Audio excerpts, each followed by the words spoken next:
રાજકોટમાં હત્યાની વધુ એક ઘટના બનવા પામી છે। ગોંડલ રોડ રાજકમલ ફાટક પાસેનો આ બનાવ છે।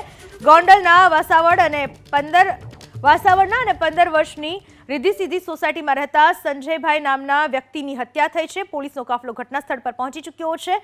હાલ તો હત્યાને બનાવને લઈને પોલીસે વધુ તપાસ હાથ ધરી છે। આ વિશે વધુ માહિતી આપવા આપણી સાથે જોડાઈ ચૂક્યા છે મારા સંવાદદાતા પરાક્રમસિંહ જાડેજા। પરાક્રમ, કોની હત્યા થઈ છે, કોણે કરી છે, કયા કારણોસર કરી છે, ક્યારે, કઈ રીતની હત્યા, શું માહિતી?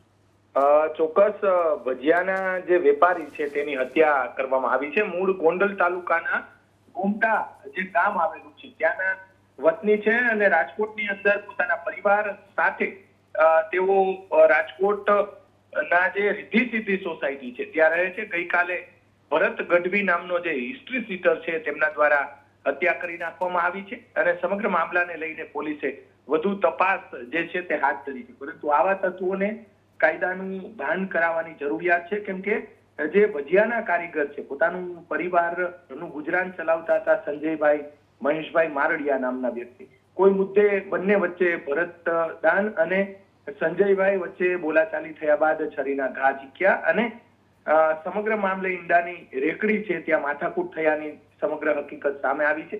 ભક્તિનગર પોલીસ સ્ટેશનની અંદર આ હિસ્ટ્રી સીટર ભરતદાન ગઢવી છે તે સામેથી હાજર થયો છે અને ભક્તિનગર પોલીસ દ્વારા વધુ તપાસ હાથ ધરવામાં આવી છે। જી, આભાર આપનો તમામ માહિતી બદલ। તો હાલ તો હત્યાની ઘટનાને લઈને પોલીસે તપાસ હાથ ધરી છે।